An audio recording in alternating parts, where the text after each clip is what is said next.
देख रहे हैं आप और मैं हूं आपके साथ शिपवन शर्मा। तो चलिए शुरुआत करेंगे बुलेटिन की। राजभवन, सीएम आवास समेत कई सरकारी भवनों पर करोड़ों का कर की खबर सामने आ रही है।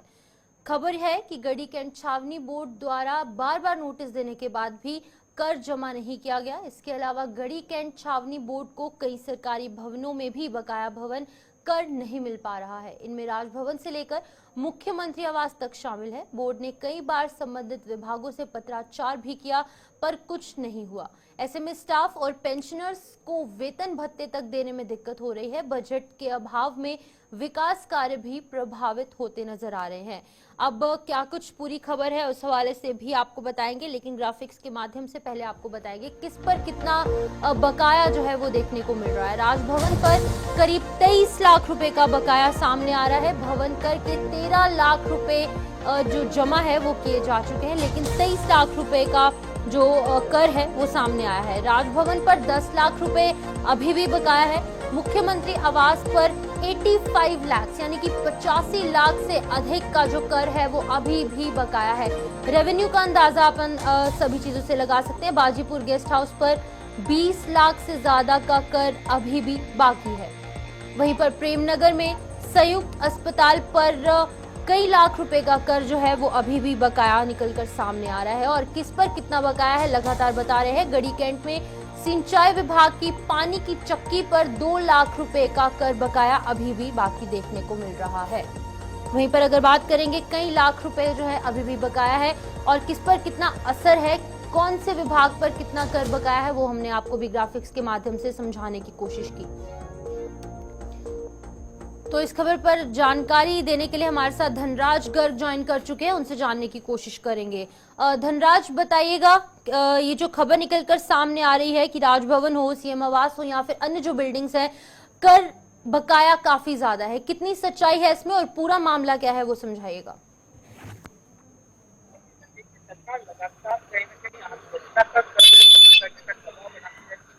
ऐसे बकायेदार हैं, इनको नोटिस भी भेजते हैं, लेकिन जब सरकार की ही बिल्डिंगों पर इस तरह का कर बकाया हो तो कहीं ना कहीं एक बड़ा सवाल खड़ा करता है। क्योंकि अभी जो जानकारी निकलकर सामने आई है, करोड़ों रुपए राजभवन की बिल्डिंग पर बकाया है और इसके साथ ही देखिए करोड़ों रुपए का ही सीएम आवास पर भी कहीं ना कहीं कर का बकाया चल रहा है। और वहीं जो विभाग हैं, विभागों पर भी कर का बकाया चल रहा है, जिसको लेकर अब सवाल खड़े होना लाजमी है। क्योंकि आपने देखा होगा कि किस तरीके से करोड़ों रुपए का जो मुख्यमंत्री पुष्कर सिंह धामी के आवास पर भी कर बकाया है, तो इसके लिए भी बार बार नोटिस कहीं ना कहीं गढ़ी कैंट की जो बोर्ड की टीम है उन्होंने नोटिस दिया है, लेकिन उसके बावजूद भी कर जमा नहीं किया गया है। लेकिन अब देखने वाली बात होगी कि क्या इन बिल्डिंगों पर भी वो कार्रवाई होती हुई नजर आएगी जिस तरीके से अन्य आम जनता के ऊपर कार्रवाई होती है। क्या वो इस जो सरकारी बिल्डिंग है इन पर कार्रवाई होगी या नहीं होगी, आने वाला वक्त बताएगा। लेकिन अभी ये कहा जा सकता है कि सिंचाई विभाग पर भी जिस तरीके से लाखों का कर बकाया है उसको लेकर नोटिस जारी किया गया है और कैंट ने सभी को नोटिस जारी किया है और जल्द ही कर जमा करने की बात की है। धनराज, अब देखिए कहीं ना कहीं रेवेन्यू में कमी देखने को मिल रही है, जिसकी वजह से लोगों को सीधे तौर पर दिक्कतें पेश आ रही हैं। क्योंकि जब डेवलपमेंटल काम नहीं होंगे, जब यहाँ पर प्रगतिशील काम नहीं होंगे, तो सीधे तौर पर लोगों को कहीं ना कहीं दिक्कतें होंगी, क्योंकि रेवेन्यू की कमी की वजह से ये जो तमाम जो कार्य है वो यहाँ पर रुक रहे हैं। बिल्कुल स्टीफन, देखिए आपने सही कहा है कि रेवेन्यू की कमी के कारण कहीं ना कहीं जो विकास कार्य है उनमें बाधा जरूर आती है और लगातार जो बाधा आती है उससे जनता को काफी दिक्कतों का सामना करना पड़ता है, क्योंकि रेवेन्यू से ही वो सारे विकास कार्य कराए जाते हैं। और आप देखिएगा कि जब मुख्यमंत्री पुष्कर सिंह धामी के आवास पर ही करोड़ों रुपया बकाया है और इसके साथ ही राजभवन पर करोड़ों रुपए बकाया है और इसके साथ ही आप देखिएगा कि जो विभाग है, सिंचाई विभाग की बात करें उस पर भी लाखों रुपए के देनदारी है, तो कहीं ना कहीं इससे कहीं ना कहीं विकास कार्य रुक रहे हैं। और इसको देखते हुए अब गढ़ी कैंट बोर्ड की तरफ से सभी को नोटिस जारी किया गया है और जल्दी एक पूरा जो कर है उसको जमा करने की बात की गई है। बताइएगा धनराज, जिस तरीके से ये भी खबरें हैं कि राजभवन की बात की जाए, सीएम आवास की बात की जाए और अन्य जो सरकारी भवन है उनमें वो भी इसमें जो है इस कैटेगरी में फॉल करते हैं, इन कैटेगरी में वो सम्मिलित पाए जा रहे हैं। अब कहीं ना कहीं सरकार की कार्यप्रणाली पर काफी बड़े सवाल उठते नजर आ रहे हैं, क्योंकि इस तरीके की खबरें पहले आती थी कि कुछ प्राइवेट बिल्डिंग्स पे कर का जो है वो बकाया रहता था, लेकिन अब सरकारी आवासों पर या फिर सरकारी बिल्डिंग्स में ही जब ऐसी खबरें निकलकर सामने आएगी तो किस तरीके से प्रदेश की उन्नति होगी। बिल्कुल शिफन, देखिए जिस तरीके से सरकार प्राइवेट की यदि हम बात करें तो यदि किसी प्रकार बकाया होता है तो सरकार उस पर कार्रवाई करती है। यहाँ तक कि उसके सीलिंग के ऑर्डर भी कर देती है और उसके साथ ही ध्वस्तीकरण की कार्रवाई भी की जाती है। लेकिन सरकारी विभागों पर ही जब इस तरह की कार्रवाई नहीं होगी तो कहीं ना कहीं आम जनता के बीच में ये सवाल खड़ा होना लाजमी है कि आखिर आम जनता से तो कहीं ना कहीं कार्रवाई की जाती है लेकिन सरकारी विभागों पर क्यों नहीं। और ये सवाल एक इस तरीके से खड़ा होता हुआ नजर आ रहा है क्योंकि जनता का यही कहना है कि जिस तरीके से आम जनता से टैक्स वसूला जाता है तो कहीं ना कहीं सरकार को अपनी बिल्डिंगों का भी टैक्स जमा करना चाहिए, क्योंकि जिस तरीके से जो टैक्स करोड़ों रुपए बकाया है उसको लेकर कहीं ना कहीं ब्याज भी लगाना चाहिए और उसको वसूला भी जाना चाहिए। ठीक है धनराज, बहुत बहुत शुक्रिया तमाम जानकारी देने के लिए। धनराज गर्ग उत्तराखंड से तमाम चीजों को लेकर अपडेट कर रहे थे, जहां पर कि कुछ सरकारी भवन, सीएम आवास की बात की जाए या फिर राजभवन की बात की जाए और भी काफी ज्यादा ऐसे बिल्डिंग्स हैं या फिर ऐसे विभाग है जिनका की कर अभी भी बकाया है, लेकिन जो कंसर्न डिपार्टमेंट है या फिर जो यहाँ पर समिति है वो लगातार काम कर रही है और नोटिस भेजने के बावजूद भी अभी तक कर बकाया जो है वो पूरा नहीं किया गया। आगे बढ़ेंगे। शिक्षा मंत्री डॉक्टर धन सिंह रावत ने विधानसभा स्थित कार्यालय कक्ष में विभागीय अधिकारियों के साथ बैठक की। इस बैठक में शिक्षा विभाग के कई अहम बिंदुओं पर विस्तृत चर्चा कर उन्होंने विभागीय अधिकारियों को जरूरी दिशा निर्देश दिए हैं। बैठक में प्राथमिक शिक्षकों, एलटी शिक्षकों और प्रवक्ताओं के पदों पर जल्द नियुक्ति देने और छात्र छात्राओं को समय पर पाठ्य पुस्तकें उपलब्ध करवाने, भारत दर्शन योजना के तहत छात्रों को शैक्षणिक भ्रमण पर ले जाने के निर्देश भी अधिकारियों को साझा किए गए। खाद्य और नागरिक आपूर्ति मामलों की मंत्री रेखा आर्य की अध्यक्षता में देहरादून के रायपुर स्थित राष्ट्रीय खेल सचिवालय में खाद्य नागरिक आपूर्ति और उपभोक्ता मामले विभाग के वरिष्ठ अधिकारियों के साथ महत्वपूर्ण बैठक आहूत की गई। बैठक में खाद्य मंत्री रेखा आर्य ने कैबिनेट द्वारा पूर्व में की गई मंजूरी पर अधिकारियों से जानकारी ली और विभाग को पूर्व में दिए गए निर्देशों की समीक्षा की। रेखा आर्य ने कहा कि बैठक में कैबिनेट द्वारा पूर्व में दी गई मुफ्त गैस रिफिलिंग की मंजूरी की प्रगति की जानकारी ली। इसके अतिरिक्त मंत्री रेखा आर्य ने सरकार द्वारा संचालित नमक पोषण योजना एनएफएसए के तहत राशन वितरण की मौजूदा स्थिति और सस्ता गल्ला विक्रेताओं के लाभांश और भाड़ा भुगतान संबंधी विषयों पर अधिकारियों संग समीक्षा की। में हमारे सभी शासन स्तर के अधिकारी से लेकर हमारे आयुक्त और हमारे धान खरीद के संबंधित सभी अधिकारीगण आज मौजूद रहे। तो आज की बैठक में जिस प्रकार से पूर्व में कैबिनेट ने 3 गैस रिफिल निःशुल्क के लिए मंजूरी दी थी, उसकी क्या अद्यतन स्थिति है यह जानकारी। इसके साथ साथ में हमारे नमक खरीद को लेकर क्या स्थिति है उसकी जानकारी।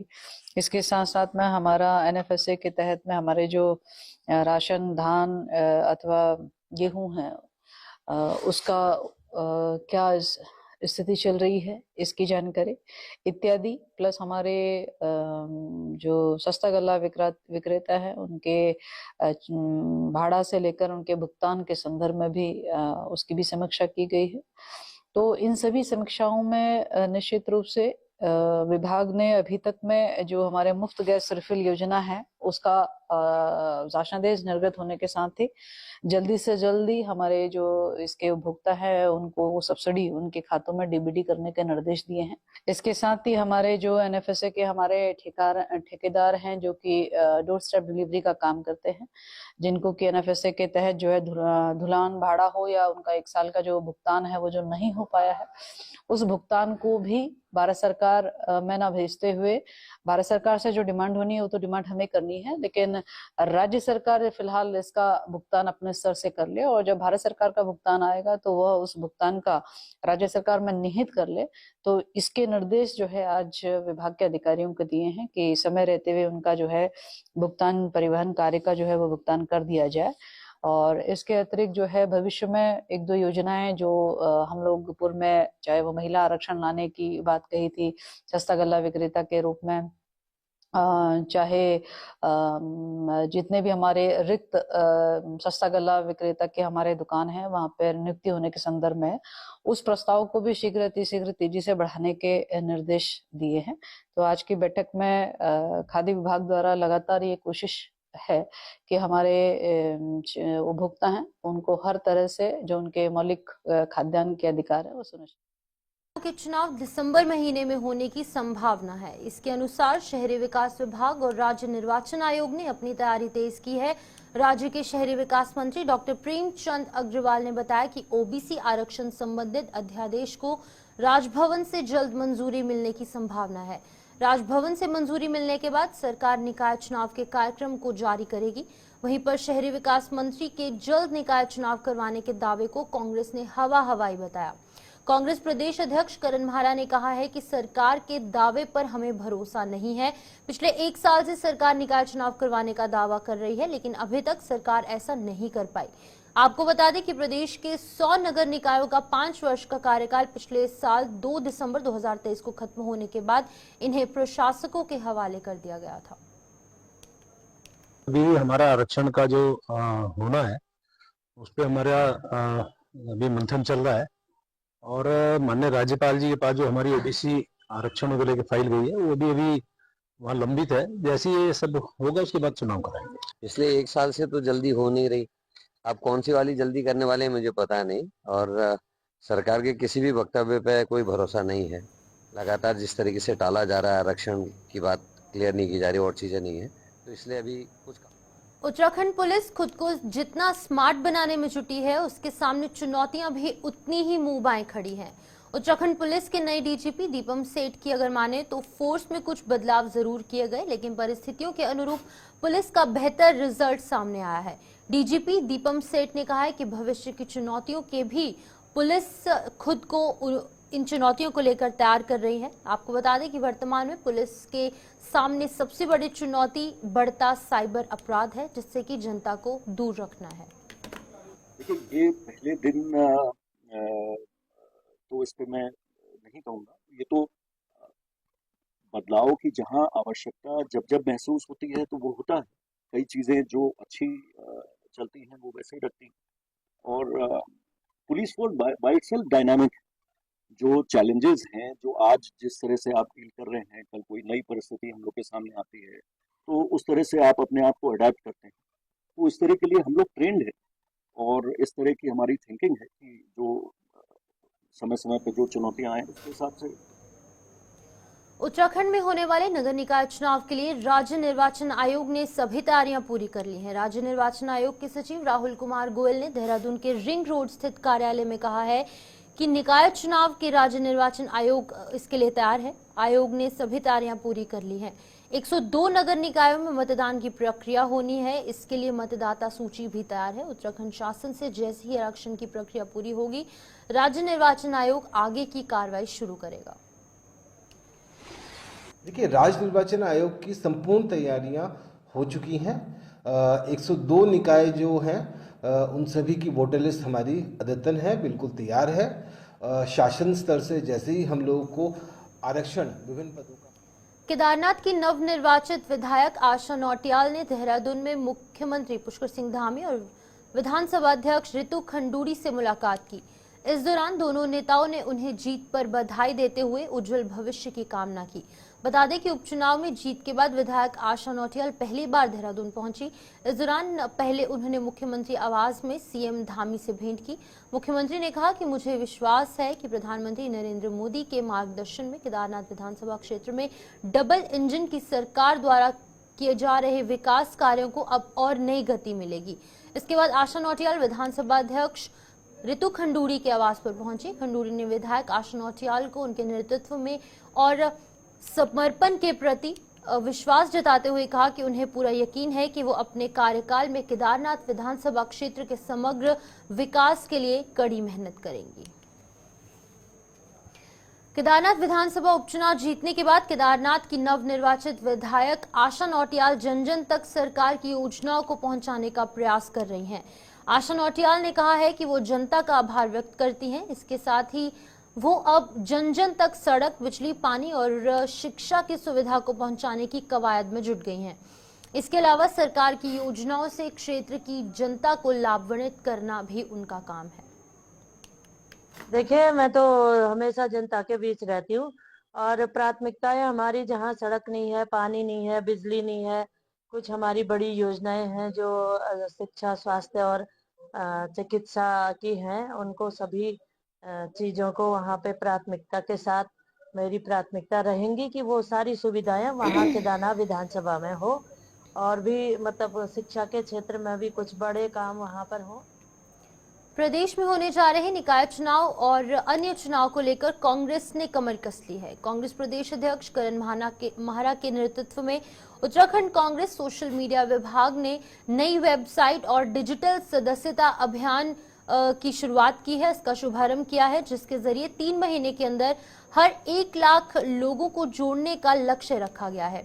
इस वेबसाइट को लेकर जानकारी देते हुए उत्तराखंड कांग्रेस के आईटी सेल के अध्यक्ष विकास नेगी ने बताया है कि डिजिटल प्लेटफॉर्म आज के युग में प्रभावी हो रहा है। इसी के मद्देनजर आज इस वेबसाइट का शुभारंभ कर प्रत्येक विधानसभा को 1 से 2,000 लोगों को जोड़ने का लक्ष्य रखा गया है। वहीं पर प्रदेश के अंदर और कांग्रेस के अंदर जो भी कार्यक्रम होंगे उसकी सूचना भी इस वेबसाइट के माध्यम से मिलती रहेगी और आगामी चुनाव में अधिक से अधिक लोगों को कांग्रेस पार्टी से जोड़ने का प्रयास भी किया जाएगा।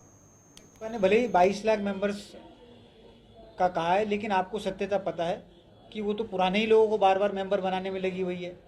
अब बात यह है कि घूम फिर के वही बात आती है। अभी हमने शुरुआत फर्स्ट फेज की करी है, जिसमें हमारा पहला लक्ष्य 1 लाख का है। उसके बाद जब हमारे पास 1 लाख लोग जुड़ जाएंगे, उसके बाद हमने 10 लाख का इसमें निर्धारित लक्ष्य रखा है। क्योंकि हम लोग जो है प्रैक्टिकल काम करते हैं, भाजपा की तरह हवाबाजी वाले हम काम नहीं करते कि 20-20 लाख हम करा देंगे, 25-25 लाख हम करा देंगे और घुमा फिरा के जो उनके प्रदेश के नेता हैं आप देखेंगे कि कहीं ना कहीं वही दोबारा मेंबरशिप ले रहे हैं। और जो उनका लक्ष्य था प्रत्येक विधानसभा में 5 से 10 हजार, आपको भली बात ही याद होगा कि उन्होंने जो अपने विधायकों को लक्ष्य दिया था, उन्हीं के लक्ष्य में 500 मेंबरशिप हुई है विधानसभाओं में। जो आज करंट विधायक हैं, आज प्रदेश में 40 से 50 कहीं ना कहीं एमएलए है, उनकी विधानसभा में 500 हजार मेंबर हैं। और भाजपा को आज भाजपा से मैं कह रहा हूँ कि आज उनको गाँव के अंदर घुसने नहीं दिया जा रहा और उनकी मेंबरशिप आज की डेट में लोग ले ही नहीं रहे।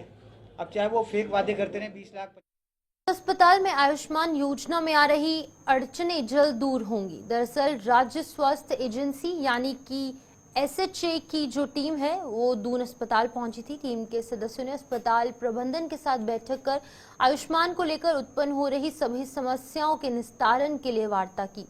एसएचए की ओर से आयुष्मान योजना के तहत उपचार लेने वाले मरीजों के लिए तय की गई कुछ नई गाइडलाइंस के बारे में भी बताया गया। दून मेडिकल कॉलेज की प्राचार्य डॉक्टर गीता जैन ने बताया कि टीम के साथ हुई बैठक में कमियों को दूर करने पर चर्चा की गई। इसके तहत अब अस्पताल में भर्ती होने वाले मरीजों की जांच रिपोर्ट भी लगाई जाएगी। इसके अलावा अन्य कमियों को दूर करने का प्रयास भी किया जा रहा है। आपको बता दें कि दून अस्पताल में आयुष्मान योजना के तहत उपचार लेने वाले करीब 2000 मरीजों की फाइलें एसएचए ने अधूरी जानकारी का हवाला देते हुए लौटा दी है। एसएचए की टीम से हम लोग की वार्ता हुई और जो जो उन्होंने कमियां बताई उन सबको दूर करने की कोशिश करी जा रही है।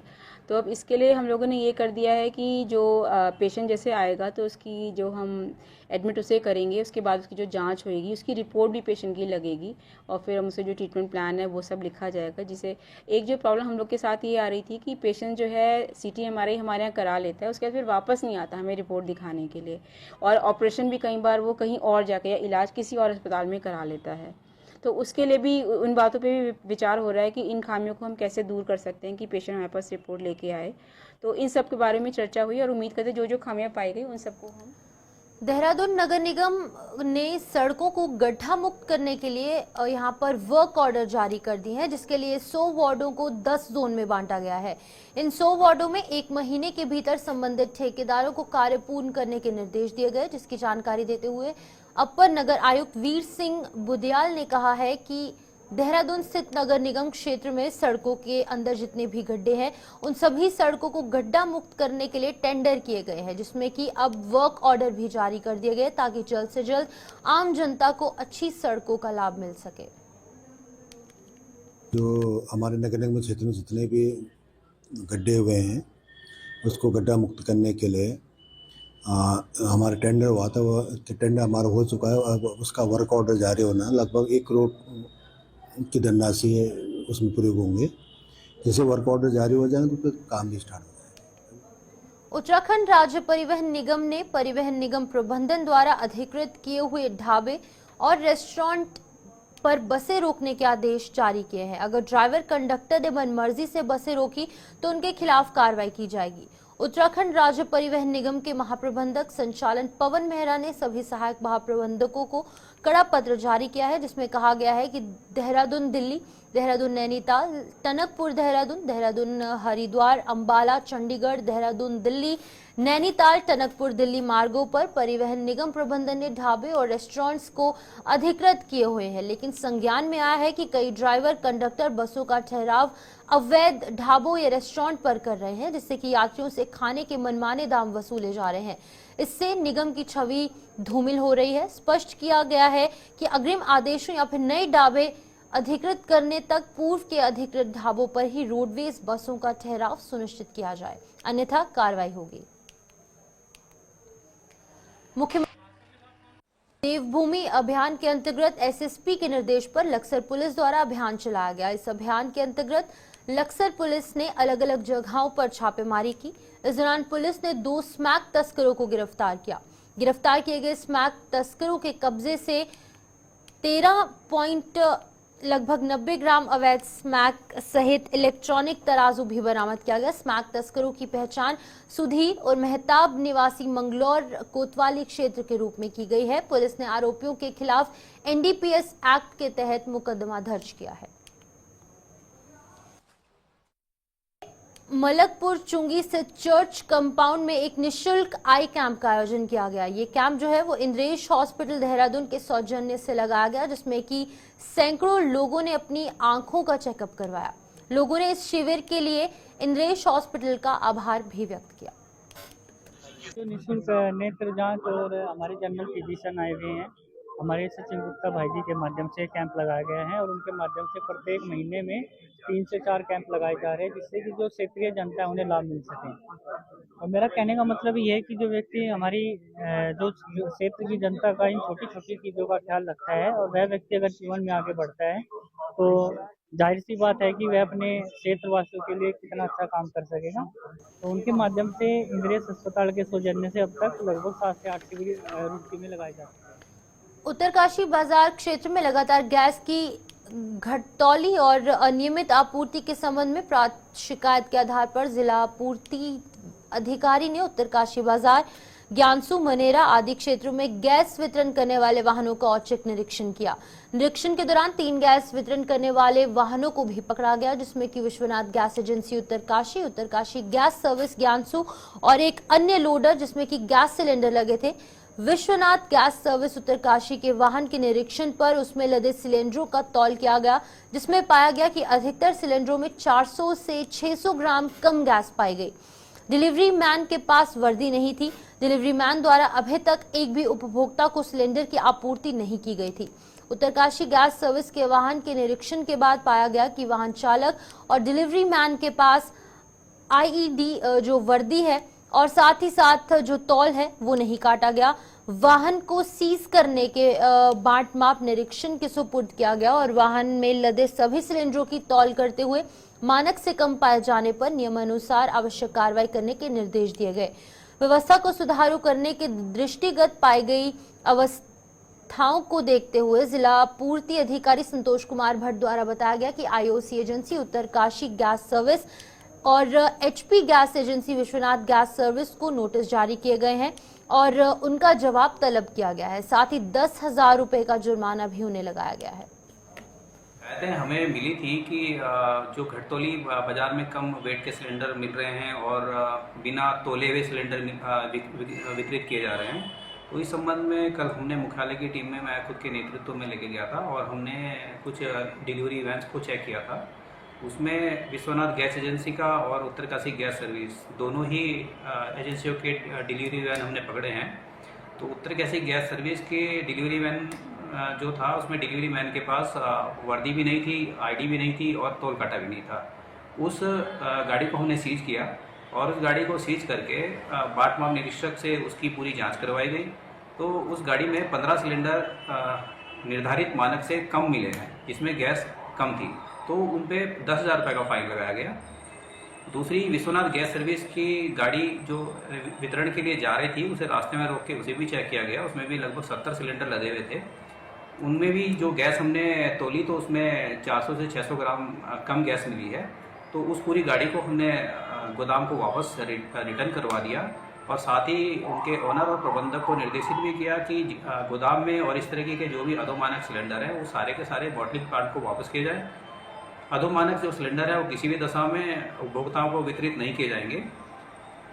और इस संबंध में दोनों ही एजेंसियों का हमने स्पष्टीकरण किया है, उन्हें 7 दिन का समय दिया है। स्पष्टीकरण के बाद जैसा उनका जवाब आता है उसके आधार पे मार्केट डिसिप्लिन गाइडलाइन के अकॉर्डिंग अग्रिम कार्रवाई उन पर की जाएगी।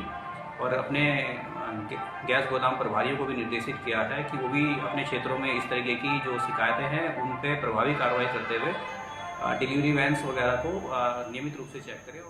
तो चलिए बुलेटिन में फिलहाल इतना ही, मुझे दीजिए इजाजत और आप बने रहिए गुलिस्तान न्यूज़ के साथ।